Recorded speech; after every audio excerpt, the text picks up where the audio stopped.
Hello. For those of you who don't know me already, my name is Whitney Waddell, and I interned this semester with Ken Feith in the Metro Archives program at the Nashville Public Library. During my internship, I've worked on the initial archival processing of the Mayor Purcell collection, which contains many of the documents and correspondence during his 2 terms as mayor of Nashville. This processing involved indexing and arranging the collection, as well as creating a register for it. Overall, I went through several stacks of banker boxes, about 20 to 25 I think, and to give you an idea of the size of the Purcell collection, my supervisor told me that there are about 125 total, so there's still a lot of future work to be done on this particular project. As I mentioned, part of the archival process involved indexing and arranging the collection. This meant that I had to go through the files in the banker boxes and file them into a more cohesive, organized way. My process was to index by the office of the material, followed by the date and name of the event. So for instance, most of the collection items came from the Office of Special Events. So I would label my folders with Mayor Bill Purcell papers, special events, fanfare, 2002. The box in this picture may not be the best example, because you can see that it has fanfare from 2000 to 2002 and steeplechase 2007.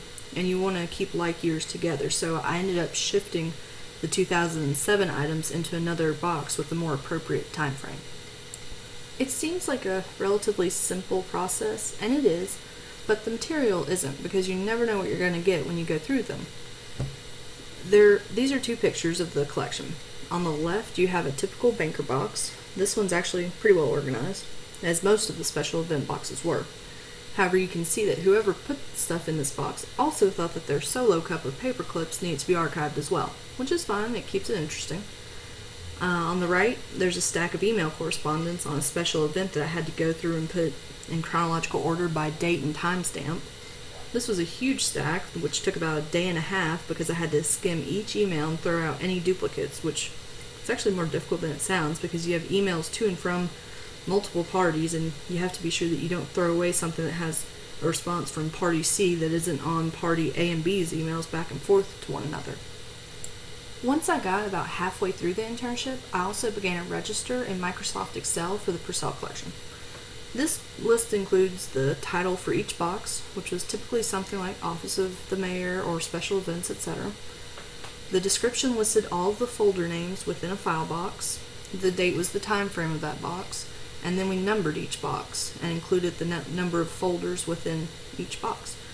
And the notes section, that listed anything special about a box. So for example, one box has a carbon copy receipt book with receipts that go from the 1980s all the way through 2005. And that of course didn't fit as neatly as some of the other emails or documents that I came across, so it's listed in the notes section.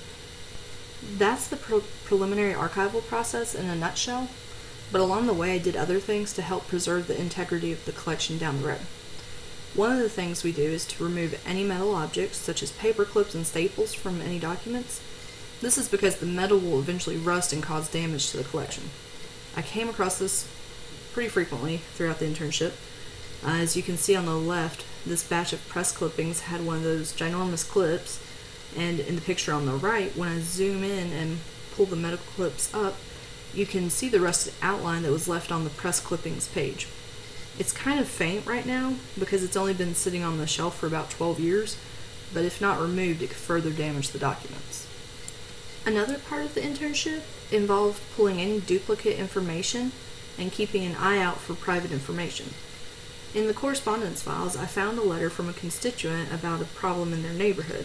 Attached to that letter was the mayor's response to the police, and then the police responded to the mayor by letter and also attached the arrest records to show that they were addressing the problem. Another time I came across employee payroll information. And of course, obviously I can't show pictures of these because it defeats the purpose of protecting their information, but all those documents were shredded. Several times in the process I came across boxes full of old copies of the Tennessean. The Nashville Public Library has a digital archive of the Tennessean from 2000 and onward, and with the mayor's term being from 1999 through 2007, most of these were useless, so they were tossed in the recycling bin. The final result of my 20 to 25 banker boxes was about 55 file boxes, which currently take up 12 shelves in the archives. So who is Bill Purcell? He was born in Philadelphia, Pennsylvania, and received his undergraduate degree from Hamilton College in New York. He earned his Juris Doctor from Vanderbilt University's Law School in 1979 before going on to practice law for several years in West Tennessee. So this leads us to his political history. He was first elected to the Tennessee House of Reps in 1986, where he served 5 terms. He also worked as House Majority Leader and chaired the Select Committee on Children and Youth, which was a passionate subject of his. Because after 10 years, he retired from the General Assembly in 96 and eventually became the director of the Child and Family Policy Center at the Vanderbilt Institute of Public Policy Studies, until he decided to run for mayor in 1999. As mayor, Purcell was first elected in 1999 and then again in 2003 with 84% of the vote. During his time as mayor, he worked to increase metro school funding by more than 50%, was named Public Official of the Year in 2006 by Governing Magazine, and Expansion Magazine ranked Nashville twice as the hottest city in America for business expansion and relocation. One of Mayor Purcell's biggest projects, though, was the renovation of the Metro Courthouse and Plaza. Pictured is the original courthouse in 1937. The courthouse was given an Art Deco design by the architects Emmons Woolwine of Nashville and Frederick C. Hearns of New York. They won a competition in 1935 to design the building. It went through several reiterations and different renovations over the years until it was actually in pretty bad shape. Mayor Purcell noted in an article that it was overcrowded and had about 40 or 50 years of deferred maintenance. So in October of 2000, Mayor Purcell recommended a $28.3 million renovation to the Metro Courthouse, and his plan was approved. The plan also included changes to the Public Square Plaza, which upon its completion was recognized in 2007 as one of the top green roof projects in North America by Green Roofs for Healthy Cities. This renovation of the courthouse and the plaza gave the employees more office space and the citizens more public green space. They accomplished this by putting the Public Square Plaza on top of an underground parking garage, and the renovation also included the restoration of 2 original fountains. And this is the current Metro Courthouse around 2007, and you can see those 2 fountains and the plaza that surrounds it. These are some other interesting artifacts I came across in the collection.